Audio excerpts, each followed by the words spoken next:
Hey everyone, welcome to the Smart Economy Podcast, a production of neonewstoday.com. I'm your host, Dylan Grabowski. One of our goals with the recently launched Smart Economy Podcast is to offer series that are dedicated to major topics and trends and interview builders from across the blockchain industry.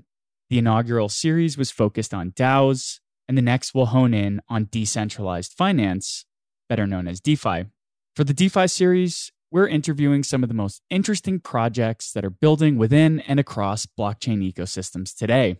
The DeFi series will feature representatives from the Lyrebird algorithmic stablecoin project, the Elk Finance cross-chain bridging as a service provider, the Saffron Finance risk tranche and insurance LP platform, and the Flamingo Finance swapping and staking platform. Each of these interviews brought a fresh and unique perspective to the various facets that comprise DeFi. So I hope you gain as much insight from these conversations as I did. In the first episode of the DeFi series, I chat with William Song, the founder of Lyrebird. Lyrebird is an algorithmic stablecoin project that was born out of the Neo Frontier Launchpad event in 2021 and launched on Neo mainnet in April 2022. The protocol establishes a dollar-pegged token called USDL and utilizes a stabilization utility token called LRB. Its model was inspired by that of Terra's, which recently suffered a quote-unquote death spiral and near depreciation of its stablecoin and utility token assets. In this conversation, William and I discussed the elephant in the room up front, Terra's collapse, and how it changes perception of quote-unquote defending the peg, how Lyrebird will adapt and potentially move forward with a fractionally backed stablecoin, the importance of using yield-generating assets for collateral in the Bowerbird lending protocol, using Neo's native Oracle network, and much more. Just a reminder, nothing said on this podcast is a solicitation to buy or sell any tokens, that nothing should be taken as financial advice, and that the host or guests may hold tokens discussed in any given episode. With that said, I really enjoyed chatting with William, and I hope you enjoy the conversation too. Well, thank you for joining the Smart Economy Podcast. William, how are you doing today? Doing well. Thank you for asking, and thank you for having me here.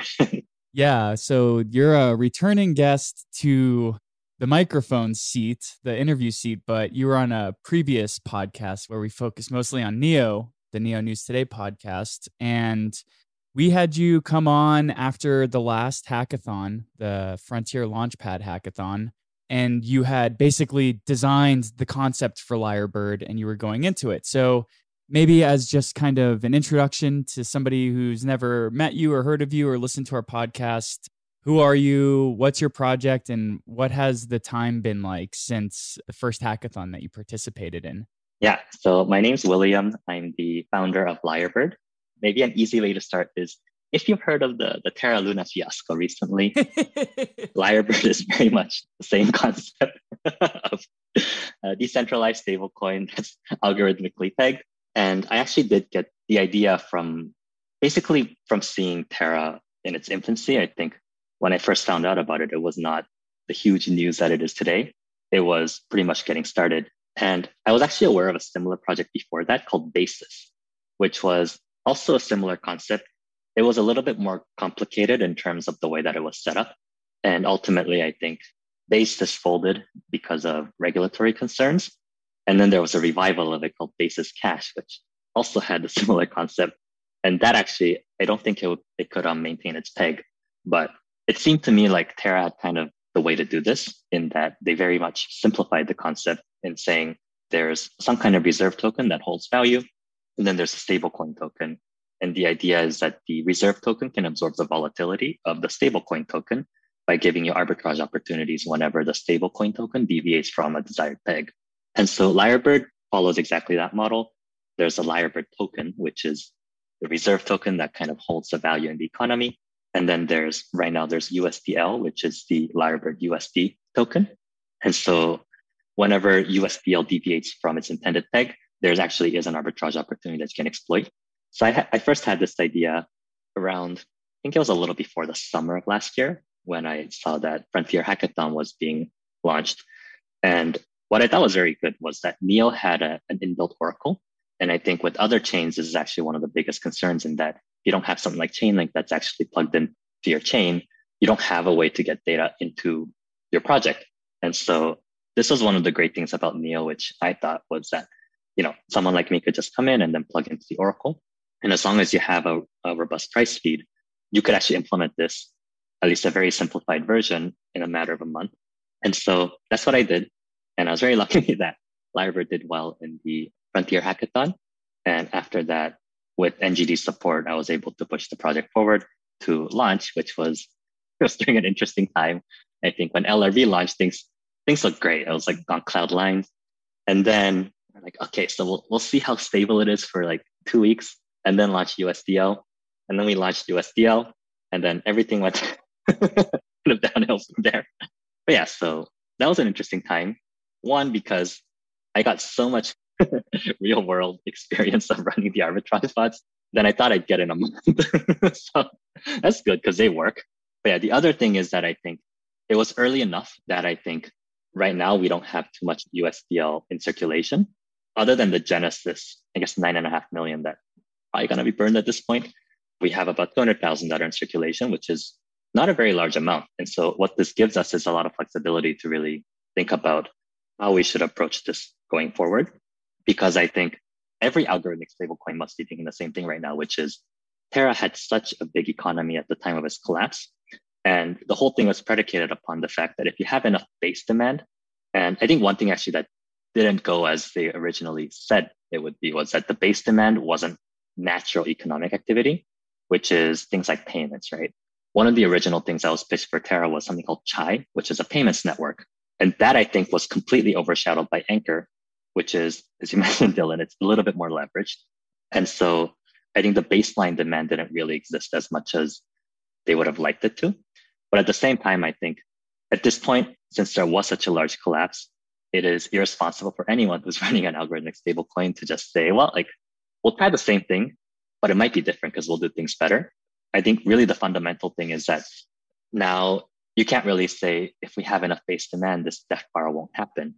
And so I think what everyone has to be thinking about now is, given that the death spiral can happen, we kind of put in prevent. I guess it's a little bit different now, since you can't just say we can try to prevent the death spiral because everything seems to be going right until it didn't. And so it's really hard to tell what that point is going to be. But I think you can say, we can assume that this will happen at some point and we need to deal with it now.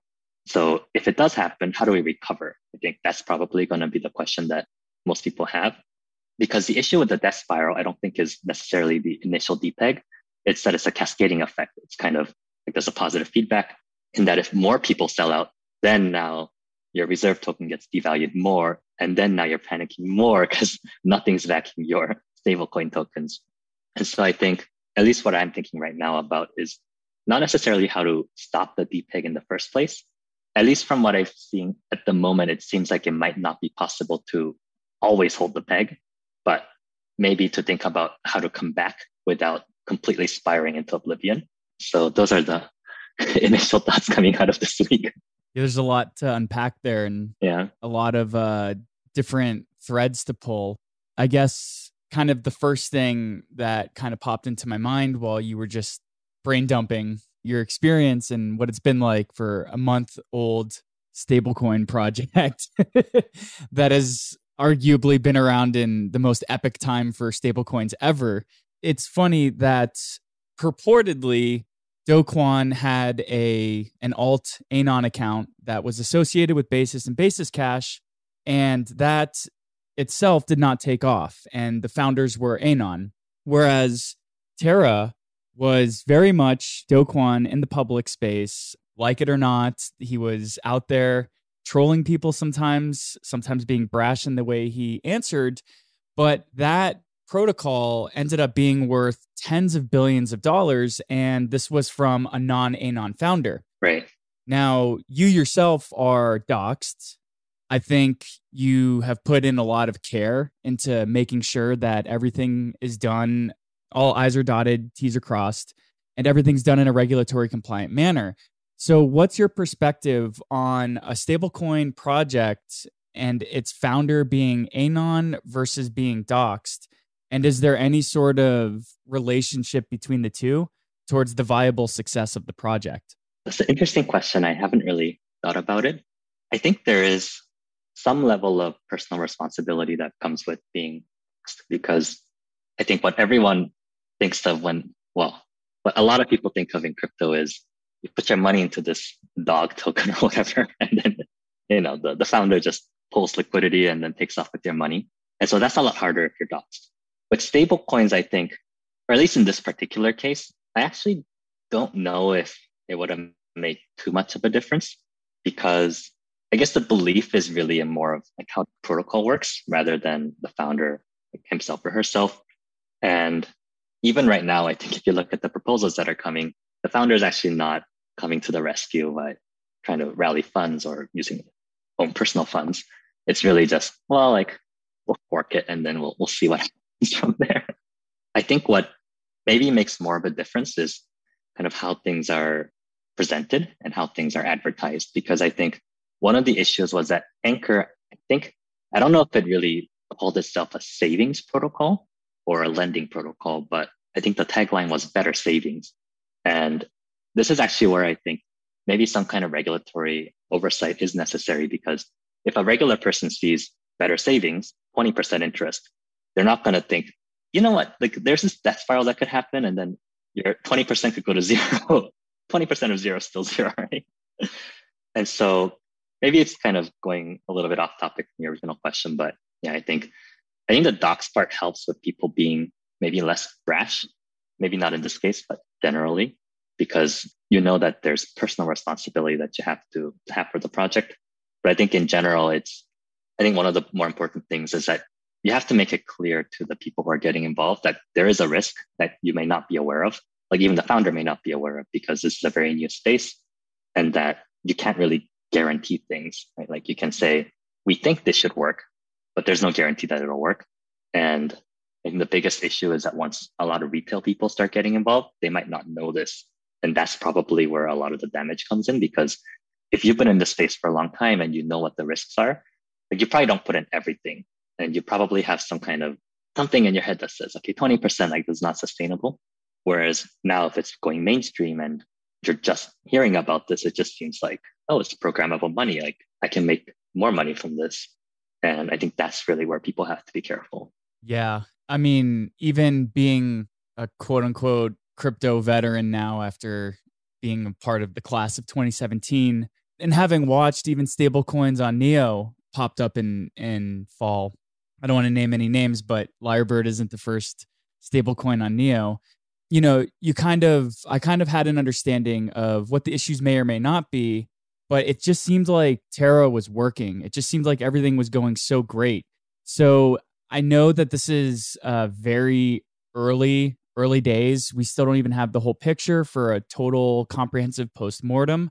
But what are maybe some things that you saw arise that might have started causing red flags? Like, for instance, in the time since, I've heard theories that UST being on multiple chains made it so that people could liquidate on other chains, and it wasn't the Terra chain burning the UST and minting Luna, so you weren't redeeming on the Terra chain. I've also heard theories around LFG's purchase of Bitcoin made this potential attack possible because there were two markets to manipulate at this point. Then there's just also regular risk associated with an algo stablecoin that just might depeg on its own, despite the fact that everything was working so well up until it wasn't on Terra. So maybe what are just your early perceptions of lessons that can be learned and maybe applied to Lyrebird in its infancy? Yeah, so full disclosure, this is personal opinion, not financial advice. And also, I may not be the most educated person on this topic.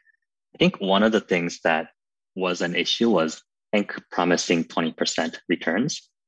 And this is pretty different from most other protocols in which even if you have a stable yield, the stable yield actually, I think Aave has a stable yield, but that's usually lower than the variable yield. And it also rebalances over time. So it actually is based on the amount of borrowing that's done. And so that I think is a much more sustainable model because with Anchor, you know that it's being propped up essentially by VC funds. And so it's kind of like a game of musical chairs in which the chairs keep disappearing. And at that point, you know that people are probably going to be exiting UST because one of the biggest reasons why UST was so successful was because people came for the 20% returns. And so there's always that question of when you get rid of that and it goes to variable rates, what actually is making the variable rate so much higher than other protocols? And I think there wasn't anything that was necessarily making the variable rate higher than other protocols. And so you always have this in the back of your mind, like at some point, people are going to exit. And that is not going to be gradual. It's going to be at a particular point because that's when, either you go to variable rates or you go to variable rates and then borrow rate goes down and then now you're earning next to nothing on your yields. And so that I think was something that probably could have been done differently because that, like with an algorithmic stablecoin like UST, I think you have to make sure that things change gradually rather than all at once. And even if there was, I'm assuming this was an attack, but even if it wasn't an attack, you already have the single point in which people are going to be running to exit the stablecoin at once. Another thing that I think was probably a misstep was purchasing Bitcoin reserves. Because if you do purchase Bitcoin reserves, you have to over collateralize because Bitcoin is very highly correlated with every other crypto asset that you have. And so I think if you do that, you kind of have to follow the DAI model in which you make sure that your Bitcoin reserves are, let's say, like 150 to 200 times or 200% of the stablecoin reserves that you're trying to back. Because there is always a chance, even then it's not 100% safe because if Bitcoin drops like 70% in a day, then you might not be able to back all of your holdings. But yeah, here I think it was multiple times worse because if you try to use that Bitcoin to uphold your peg, now you're selling Bitcoin. And so Bitcoin crashes more, which means your correlated asset also drops more. And so, yeah, I think if they were going to go down the Bitcoin route, they had to ensure, like, I think even the original plan, if it came to fruition, they would have had, I think, $10 billion worth of Bitcoin backing like $18 billion of USD, which is still not super successful. I don't know if you've heard of USDD, which is the Tron version of exactly the same thing. But it's very funny because I thought Lyrebird launched at a bad time, but there are two other ones that also launched at a really bad time. One is USDD, which is Tron's exact same thing, except that I think they have like $300 million of USDD in circulation backed by like $10 billion of Tether. So they can do the same thing, except they can actually kind of support the peg all the way down because you have more USDT than you have the USDD. And I think USN, which is, which one was this? This is the one that's on Near, which I'm not as familiar with, but essentially the same model. They have algorithmic peg and some kind of large reserve. But yeah, I think probably if you wanted to do things differently, your backing reserve would have to be uncorrelated or negatively correlated with what you're trying to protect.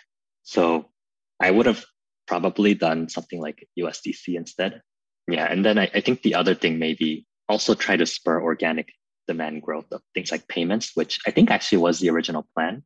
It's just that maybe Anchor was a little too successful. From what little information I've gathered, Chai was only as successful as its regional adoption.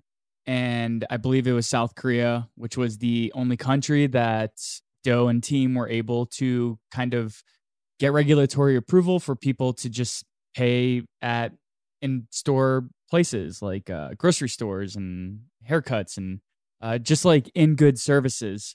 And in a podcast I was listening to maybe 6 months ago, he was just basically saying like, at that point, you have to have an entire legal department for each country you go into because it's a totally different beast.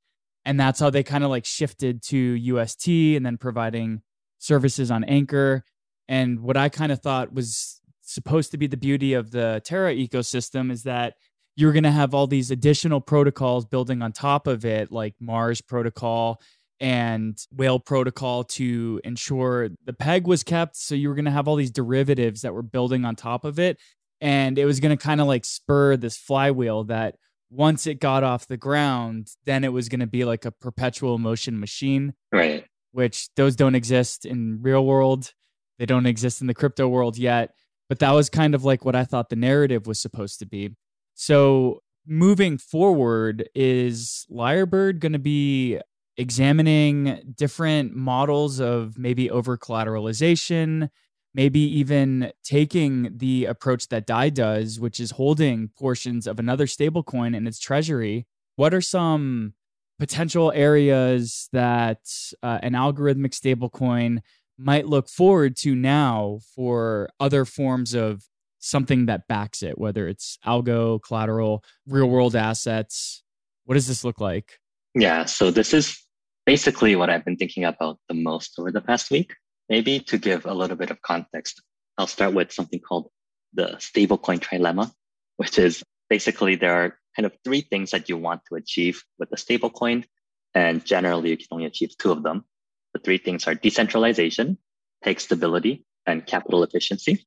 So if you have decentralization and peg stability, you have something like DAI, in which you have over collateralization. And so it's not capital efficient, but as we've seen, DAI held its peg very well over a week for that as well.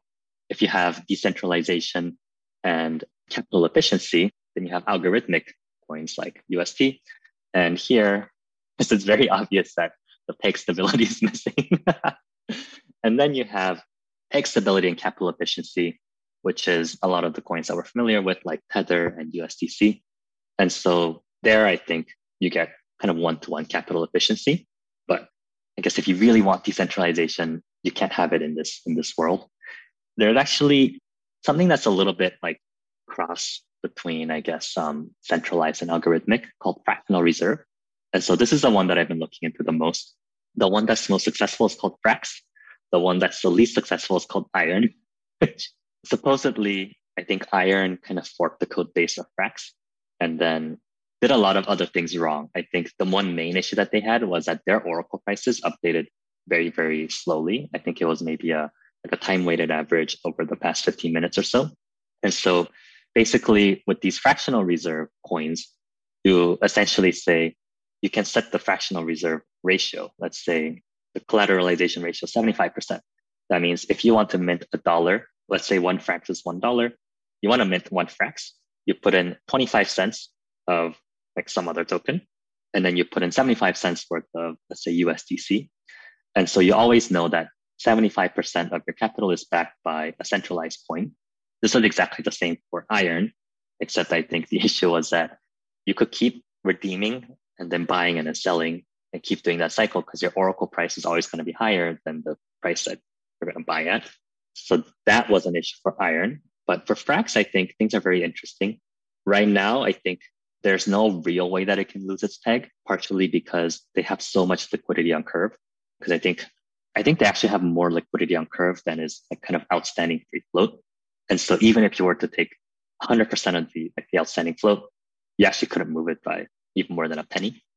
But one thing that I was thinking about is to kind of modify this idea, because let's say you want to prevent a death spiral. I don't actually think fractional reserve prevents this. I think it slows things down, because instead of saying, here's UST, it's backed by Luna. If Luna goes to zero, you're kind of screwed. What you're saying is, here's Frax, it's backed by, let's say, 75% USDC and 25% Frax shares. Frax shares goes to zero, you have 75 cents. So it's a much better proposition because you don't end up with zero, you still have 75 cents.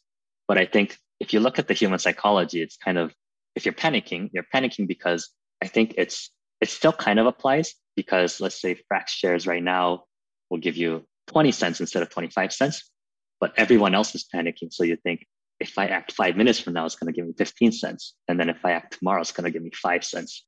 And so there, I think if you do expand enough, you still have the same problem, it's just dampened.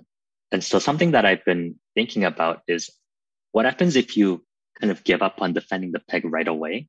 This is kind of, in a way, I think it's kind of like providing liquidity to liquidity pools like on Flamingo, in which you can have impermanent loss in that if something moves, let's say if one coin goes up a lot and the other goes down a lot, you have impermanent loss. But let's say if you put in enough incentives for it to come back to the equilibrium, if you don't panic and take out right now, and you kind of have this hope that it can come back, then you actually don't have to make that loss permanent. And so the idea here is, let's say you have a collateralization ratio, let's say it's 50%. And so whenever someone converts, let's say, $1 worth of LRB into USDL, you mint $1 of USDL, but then now you go out and purchase 50 cents worth of, let's say, like right now, I think really in the ecosystem, the only option is wrapped USDT, but I think Flamingo's working on getting other centralized stablecoins on board. So then what happens is you have this reserve. Let's say if you have $100 outstanding of USDL, then you also know that the Lyrebird smart contracts have $50 of, let's say, USDT that back it. What I wanted to experiment with is instead of saying every redemption gives you 50 cents of LRB and 50 cents worth of USDT, the first $50 that redeem only get LRB, but the last $50, you can actually redeem 1-for-1 with Tether. And so the idea here is that you're still relying on the algorithmic pegging for the initial descent. And so I think in a market crash, you're basically giving up the peg. I think it probably shouldn't go below 50 cents in that case, because if someone sees that it's 50% back and it's trading at 30 cents, expected value says that, if you buy this up and then if something happens, then you could probably 50 cents worth of value. But I think what I'm trying to do is make sure that right now, if you have a death spiral, the later you sell, the worse it is, because you think that LRB is going to devalue more and more. But here I'm trying to make sure there's kind of a reversing point in which if people do that, and then suddenly the supply of USDL becomes half of what it is now, you can actually redeem for the full dollar. And so it reverses it. And so for that to happen, I think you probably will have maybe even a prolonged period in which USDL is trading below $1. But what I want to make sure is that at some point, people know that there's a mechanism that kicks in that if they don't sell right now, they could get their full dollar back. And so if that stops the selling, then that actually could give the protocol a chance to recover. And of course, I don't think this guarantees that it'll recover. I think there could be a corner case of a steady state where you're kind of stuck in between. Like you're not yet at $1, but you're also not at 50 cents. This still has to be worked out. But it's generally the direction that I'm looking at, because for me, I think the allure of stablecoins, algorithmic stablecoins, is really the capital efficiency aspect. And I think that's one of the things that UST did very, very well, which is if you have capital coming into the system, you want to make sure that you can distribute that well. And I think UST did that extremely well. And then kind of going out the other way didn't work so well. Of course, this kind of gets rid of the decentralization aspect because the protocol itself can be decentralized, but I guess your reserves are still centralized in a way. But that's kind of the thought at the moment. Yeah, I mean, it almost seems like centralized reserves that weren't Bitcoin would have saved a lot of headaches for Terra users, UST holders. A lot of people held on to the end. And I mean, you've spoke about this since day one, that it's the faith in the protocol being able to survive is what actually makes it survive. So once you lose that kind of mental fortitude and faith in the protocol, then it's like sugar going into water. It'll just disappear. Right. Because there's nothing holding it up anymore. So it's kind of interesting that you launched during this time. You said I would venture to guess you've probably got a year's experience in the past month with your arbitrage bot and seeing just everything start to work together. So despite the fact that the room was on fire and we were the dog drinking coffee saying everything is fine, what are some of the lessons you've learned from the month that Lyrebird's been live? Because you have been building this out for almost 3 quarters, and then you launched it. So a lot of thought went into this, a lot of mental exercises. What has played out? How do you think the protocol has fared well during times of stress? What are just some lessons learned in the first month, despite the fact that this probably wouldn't have been repeatable in any other time frame that you launched? One of the first ones actually was that if you tell the community what's going on, they're very supportive, because we did run into a couple of issues. There was a time when Oracle calls weren't working for a little bit. We also had a little bit of downtime on our backend servers. Those are distributed now across 2 regions. But if you just tell them like, hey, we're having issues, really sorry, people aren't going to come at you and say, why did I invest in this? You lied to me. a lot of them will just say like, thank you for letting me know, and then just kind of keep watching. Another thing I would say is that it's, especially in cryptocurrencies, I think a lot of people want explosive growth. Like they want 2000% returns right away. But I think one of the things that's really helping us right now is that even from the beginning, we were planning on kind of ramping up slowly to make sure that we have the time to make sure that things are right. And that was very helpful because when we launched, when we did, it was much larger. I think we actually would have had a lot of problems trying to defend the pegs because we didn't have so much liquidity at the time. And so trying to be a little more, maybe not slow, but more deliberate in terms of how you intend to grow, that I think it wasn't necessarily something that we planned for this, but it ended up being very helpful. I guess one more thing I think we could have done a little bit more in terms of gas savings on the protocol calls, like contract calls, which we didn't. And initially, I think the thought was that, well, like these aren't that common operations, so it doesn't really matter so much. But it does seem to add up. Maybe that's something that we're going to look into going forward. It seems to me that at least the amount of USDL that was released for the FLM USDL pool has doubled in size. So are you surprised? Are you not surprised? Is it just about as even as you thought it would be with people creating USDL? How do you think that demand is growing? Do you think it's organic? What are your thoughts on that? A little bit of that pool was like the team funds. It's maybe like, I guess we put in about 30 to 40K is like actual users. So it's a little bit lower than I would have hoped. But at the same time, I don't think anyone would really looking to put money into pools at that time because we launched the day of when basically pegging started. Like right now, I think it should probably be a little bit speculative in the sense that we're working on getting real life demand for USDL. But until you know that exists, basically you're kind of just betting that the protocol will do well. And so given that, I think we're very happy with the interest that people have showed. But I think really it's now on Lyrebird to make sure that you kind of show like, this is what we can do. Like, first of all, like one thing that we have to prove is there's something that a Lyrebird like protocol can do better than just a centralized stablecoin. Because if there isn't, there's no value proposition. If that's the case, you should really be saying, well, let's try to bring in one of the big central stablecoins and then call it a day. I do think that there is a lot more capital efficiency to be had with algorithmic stablecoins. And that's primarily why I'm looking at this fractional reserve method. Like if you do fractional reserve, I think, let's say you do like 50% reserve, then the other half you can actually do much more efficiently than if you were to have completely centralized stablecoin. But I do think that the protocol now needs to prove like, this is why it's useful. Also tell them, you could have this death spiral thing. We think we figured it out, but just keep this in mind. And yeah, I think now it's time for us to really develop something that brings in a lot of demand for USDL.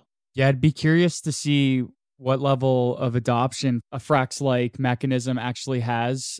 If we're just speaking anecdotally from personal experience, like I never used MakerDAO because I don't want to over collateralize. I used UST because I can get so much more purchasing value with way less collateral put up. Right. Which is why I think it was so attractive to begin with. Now, I do want to like kind of pull on this thread that what I thought UST had going for it was that it was the basis for this burgeoning ecosystem where there's going to be all these derivatives and mirrored assets and protocols building on top of it, building that flywheel. Now, I think Lyrebird kind of pulled a little bit of those strings. For the recent hackathon, you built Bowerbird, and Bowerbird is a lending protocol. Yep. And also another Australian bird. Yeah. Which I kind of want to like pull on in a little bit. But what are kind of the basic principles of Bowerbird, and how is a Lyrebird LRB token holder or USD token holder going to benefit from this new product that you just recently put together for the hackathon? Yeah. So just a bit of context. Bowerbird, the name comes from, I don't think it's fully an Australian bird. It's like Papua Australian bird. But yeah, they build these things called bowers, which I had originally confused for nests, but they're not. It's kind of a mating ritual. Like the males will build the most beautiful structure that they can. And some subspecies, like they really like the color blue for some reason. So they'll find like blue bottle caps and put them in their bowers and stuff. But I'm trying to push this narrative of DeFi on Neo is going to be birds. And it kind of was a joke in the beginning because I thought flamingo, like that's a bird. But I do think there's value in having some kind of unified identity so that if someone sees a bird, they can think, oh, that's probably a Neo protocol. But yeah, Bowerbird is pretty much inspired by Compound and Anchor. So technical details, they mostly come from the Compound model. The only difference is that like it doesn't have multiple markets for multiple tokens. The lending market really is only for USDL, and that's going to be the Anchor model. And so the idea is that you can put in collateral. And right now we're only looking at BNEO because collateral needs to satisfy a couple of things. One is that it has enough market cap so that it's not super volatile. And right now in the Neo ecosystem, I think BNEO is the only one. Hopefully it grows enough in the next couple of years that you have enough assets that you could collateralize. The second is that BNEO is a yield earning asset. And I think this is really the key to having high yield protocol, because if you try to promise high yields, people are going to ask, where's that coming from? And if you can explain to them, this is where it comes from, then it makes sense, right? Like people won't be, running for the exits when they feel like the funds are drying up. And like the cool thing about BNEO is that it also kind of like it lets you explain to people like what NEO is and how you can earn gas by voting.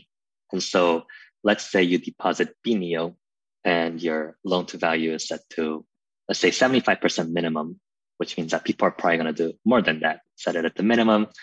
The next tick, let's say 5%, and then you get liquidated. You don't want that. And so let's say, for argument's sake, most people deposit 200% collateral. I think NEO yields about like 9 to 10% in voting gas. And so if you do that, and let's say we do really well and we're lending out 80% of the USDL that's in the system, what that means is, let's say, so you have BNEO, you have 200%, and then 80% of that, so it's 160%. So you're earning 160% of 9 to 10% yields, which is pretty high, right? Like 15%. And you know that that's coming from somewhere because people are voting and people are getting the gas. And then the protocol can now convert that gas into USDL automatically on Flamingo. And so what I really wanted to do was kind of unify a lot of existing projects that are on NEO. So here we're looking at BNEO. Hopefully if people have NEO and they can't collateralize it, but then BNEO you can, then, well, like why not convert my NEO into Burger NEO, increase usage there. If we're regularly converting gas yields into USDL, that's increasing the transaction count of Flamingo. That's another plus. And then finally, I think this is a very good way to try to increase the yield of the usage of USDL, because I think what people would really be looking for in a stablecoin is, where can I use this? And so one of the easiest ways to get this interest is by introducing a DeFi lending protocol. So those are the kind of goals that we had, and we're pretty excited to see what the judges think of it. Yeah, one of the interesting things in watching your video is that it seems like users can liquidate those who have taken out loans. So is this something that's going to be eventually replaced by some sort of arbitrage bot that does this? Or is like Joe and Sally going to have to scour the Bowerbird loans and look for anything that has exceeded its loan to value ratio? Because this also provides kind of like almost like a weird antagonistic zero-sum game for ecosystem participants. Right. Yeah. So I think the liquidations have to be automated to some degree. And similar to RB, if we could provide something that kind of looks for under collateralized loans, we will. So the only thing that's a little bit more complicated from a technical point of view here is that liquidations require oracle calls, because you can't just say, hey, I'm going to liquidate this, because you need to know at this particular moment, is this position under collateralized? And it could be by the time you call it. And then maybe if the oracle call comes back and says, oh, actually, NEO went up 1%, so it doesn't work anymore, then you shouldn't be able to liquidate that. But yeah, one thing that we do need to work on is trying to basically have a catalog which loans are at risk of collateral or being under collateralized, and then making sure that these bots can find them. But yeah, I think typically there's kind of two ways to do it. One is just anyone who finds an under collateralized position, you basically send over the money to liquidate it. And then whoever gets there first, you kind of get the first chunk. And then I think there are also auction methods in which whenever there is an under collateralized position, you open up an auction and say, hey, like, does anyone want a piece here? Like going once, going twice. I thought that the anyone can kind of come like a vulture is an easier model. One, because it's much easier to automate. And two, because I think it's an easier model for like severe market downtrends that just happen suddenly. So yeah, I think similar to MakerDAO, I think whenever you have an over collateralized protocol, it's like the over collateralization is only good to the extent that, let's say your liquidators, I don't know, like let's say they work in like 1 minute intervals. If your asset actually crashes like 70% within that 1 minute interval, you are still at risk, because if you are only 200% over collateralized and then it crashes 70%, then well, suddenly like, this liquidator is only paying, like not enough to actually get your collateral ratio back on track. And so those are the reasons. What was the name of the project in Terra? Was it Kujara? Something like that. It would act as a market for people to bid against this soon-to-be liquidated collateral, right, and purchase it at a discount. And it sounds like Vulture would be a nice bird name theme for this to be ported to the Neo ecosystem. It's true. Does the impacts of the uncertainty that Terra reintroduced to us as algo stablecoin projects can have, no matter how big they are, does this kind of put Bowerbird's development on hold? Are you waiting to hear feedback from the judges? What is kind of your perspective on this moving forward? Do you have to go back to the beginning of the board and re-examine Lyrebird? Yes, I think Bowerbird will probably continue in its current form. I do think that it's probably going to be put on hold until Lyrebird moves to the fractional reserve model, just because Bowerbird is meant to bring more interest and more demand for USDL, which means that we kind of need to make sure that USDL has a defense mechanism against the death spiral before we do that. But in some sense, I kind of like bear markets, not in the way that people lost money, but in the sense that it gives you a really good time to build things out. Because I think in bull markets, people are always wondering, like, all of these other coins are doing so well. Why are you not releasing things right away? And people in software development will always say, you need time to make sure that the product is actually good, because, one of the things that could happen is that your stability model doesn't work as you expect, which seemed to be the case with Terra. But the other thing that could happen is you could have a bug and people could exploit it. That's actually much worse, because you could have actually had a very good model and then it just didn't work out because you were not careful enough to implement the right way. And so nothing really changes in terms of development other than that it's not 100% for certain, but I think USDL is going to move toward the fractional reserve model that we talked about today. And so that is really the first priority. And then Bowerbird is going to be next. Yeah. And I just kind of want to hammer home again something that's really cool about the value prop that the Bowerbird offers is that its yield is going to be derived already from a yield producing product, whereas the yield for UST was derived from LFG funding this pool until the flywheel effects took off.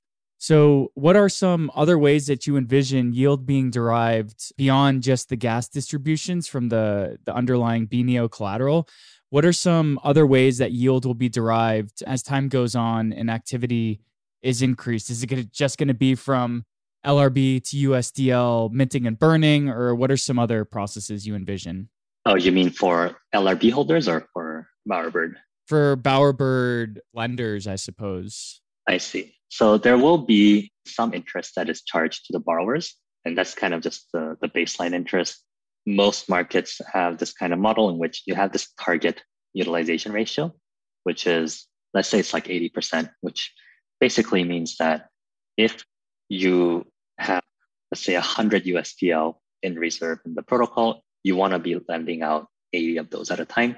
The reason why it's not 100 is because if it's 100 and then someone wants to pull their deposit, you tell them, okay, look, it's being used, so you can't. So you have to have a secondary market, which it probably still is necessary to have a robust secondary market for redeeming your like BUSDL, which is kind of like a deposit slip for USDL. But you do want to make sure there's that buffer so that people can actually withdraw. And so there will be some kind of variable rate that is charged to borrowers and that is given directly to lenders. What I'm most excited by is other tokens that could have some kind of yields growing in the NEO system.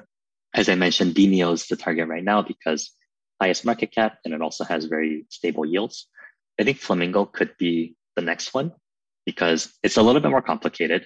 Flamingo, you could enter the FLUND, which is, I really like it because like what we've been talking about, the fees don't come out of or the APY doesn't come out of thin air. It's actually captured from transaction fees of every pool on Flamingo.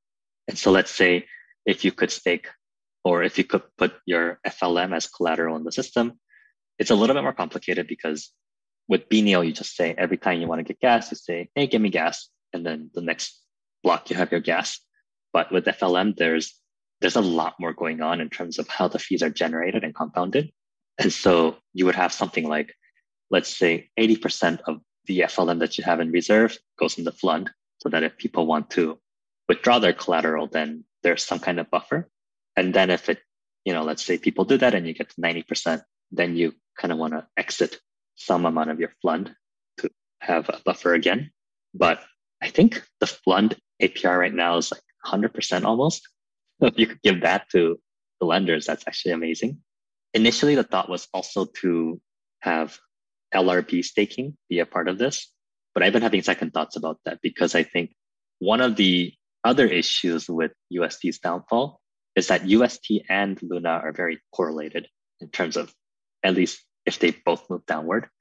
And so if your Luna is your collateral and UST is falling and your Luna is being liquidated, it actually accelerates in a lot of ways the death spiral effect.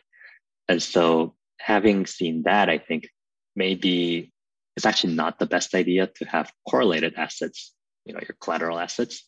So probably going to scrap that part, but BNEO and FLM are definitely in the plans. That was a kind of wild lesson or scenario to watch play live where people are dumping their UST because they don't have faith in it anymore. And that's pushing the price down.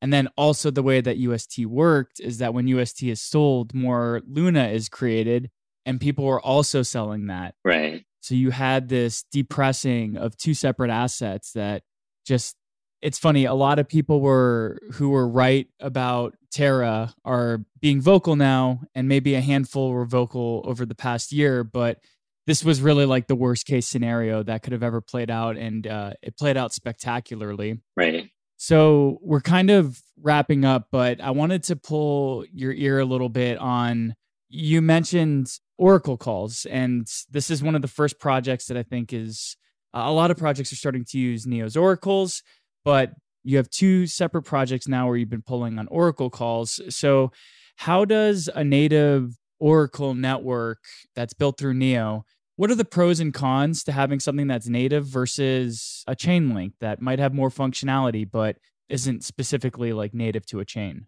The biggest advantage is that anyone can call it very easily. Basically, you just define a callback function and say, here, Oracle, query this endpoint. And then when you come back, pass that data in and call this callback. And so from a programming point of view, it's very, very easy. You do still have to think about how expensive it is because Oracle calls are not cheap. And the other part is that it doesn't necessarily happen right away. It's typically going to be the next block. So you send a request and then the next block is going to have a response, which is not necessarily what a lot of people are familiar with. And so you have to tell them, look, like we made a call and then we have to wait. I think with things like Chainlink, typically the way it happens is that you kind of set these parameters and then say either every X minutes or if the price of this asset changes by more than X%, you update the data that's on the chain. And so you are kind of reliant on this happening for you. I think they're actually, with UST's downfall, there was kind of an issue with, I think some oracles either like no longer reporting prices for either UST or Luna or being late on the prices. And this kind of has to go the cross-chain issue in which you have this kind of havoc that's going on with the main chain and then all of these wrapped assets are having issues as well. I was actually really hoping to see a project in the hackathon that basically does something like Chainlink in that instead of having every project have to call its own endpoint. What would be great is if you have this central service that says, well, I say central, it's still decentralized, but let's say someone will keep invoking these calls for you, and you have to kind of subscribe and keep paying them something so that they keep maintaining these endpoints for you. But that gives you a lot more flexibility and a lot more decentralization, I think, because right now, one of the key centralized parts of Lyrebird is the price feed, because it's still maintained by Lyrebird. And so if someone were to come and say, is that decentralized? It's actually no, because you have decentralized Oracle nodes, but they're still querying the same node.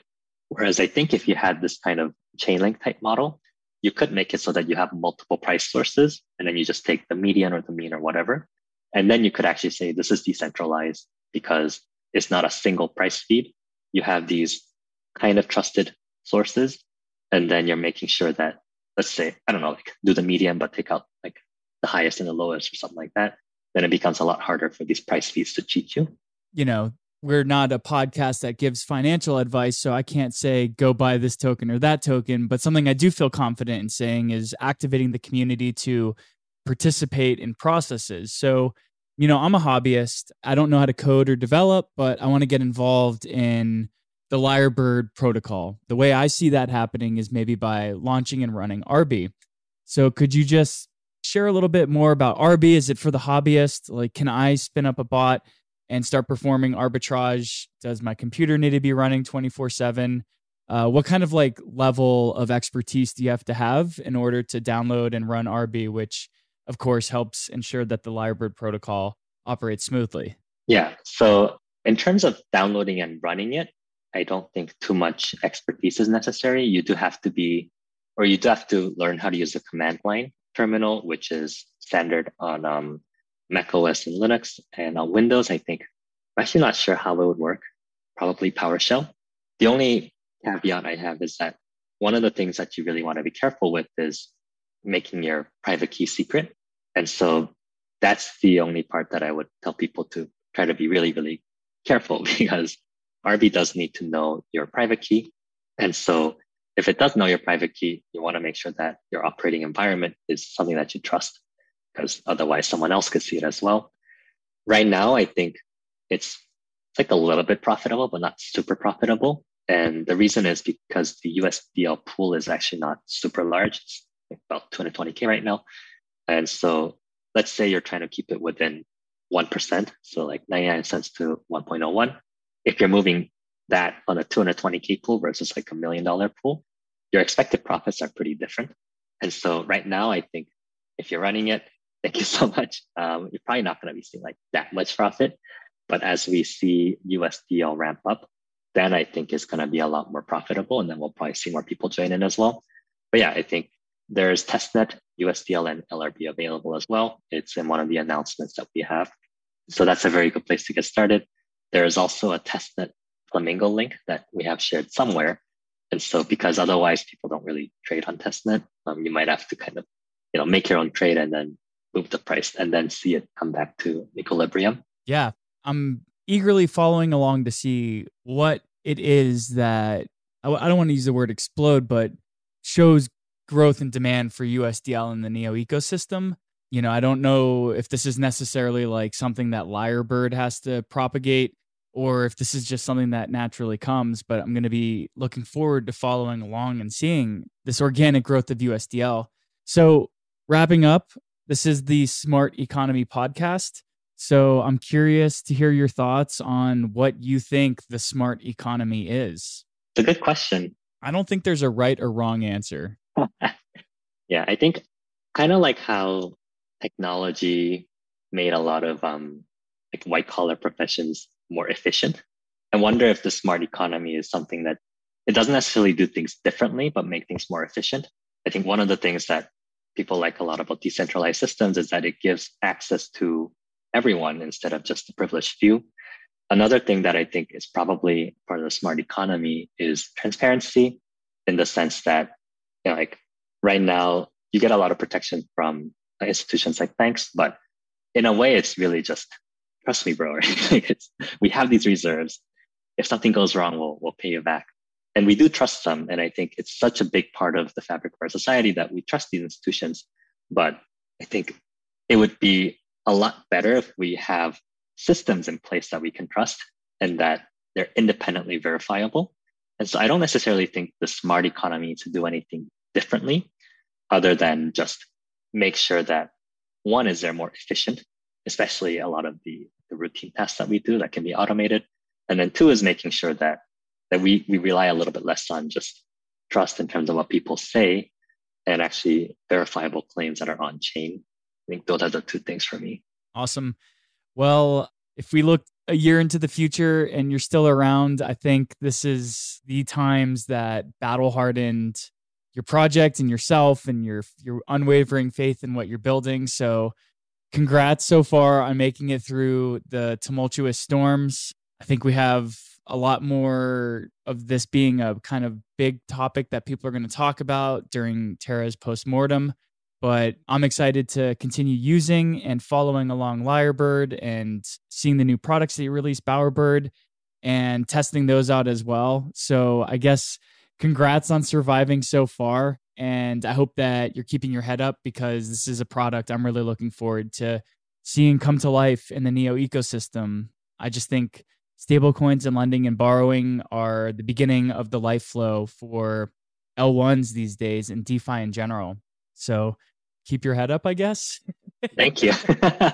And thank you for having me. This was a very nice experience. I'm super honored to have been able to pull your ear. You introduced me to Terra and Luna just through the mechanisms that you were talking about when you first launched Lyrebird. Sorry about that. No, it's all right. You don't give financial advice, so there's nothing to apologize for. But I'm excited to see how you'll build and iterate because I'm of the thought that algo stablecoins are one day the way that we get out of this kind of fractionalized and fiat currency-like system, and that ultimately it's going to be math that determines the stability of any future currency. But as was shown with UST, we are not there yet, and it's going to continue to take builders to scrape their knees and to iterate and reiterate. So it's really cool to be able to cover a project working on that for Neo News Today. So I'm looking forward to seeing what changes come about and to continue watching the project make strides forward. So thank you for coming on. And it was awesome to be able to catch up with you again, William. Thank you for having me, Dylan. Cheers. Well, what did you think of that conversation? It was really great to glean insight from a stablecoin protocol developer and have an objective conversation about recent events. It's apparent that William didn't get scared off by the collapse of UST and the Terra ecosystem, but went directly to the drawing board. It'll be interesting to see how Lyrebird implements a fractionally backed system using other forms of stablecoin as collateral. Regarding the upcoming Bowerbird lending protocol, it was really interesting to hear more about the types of assets that will serve as collateral for loans and the criteria that they must generate yield themselves. So I want to thank you so much for taking the time to listen to the Smart Economy podcast. If you liked what you heard and want to support the show, please keep Neo News Today in mind when voting for your Neo Council representative as part of Neo's governance process. We appreciate you, and we look forward to catching you next time.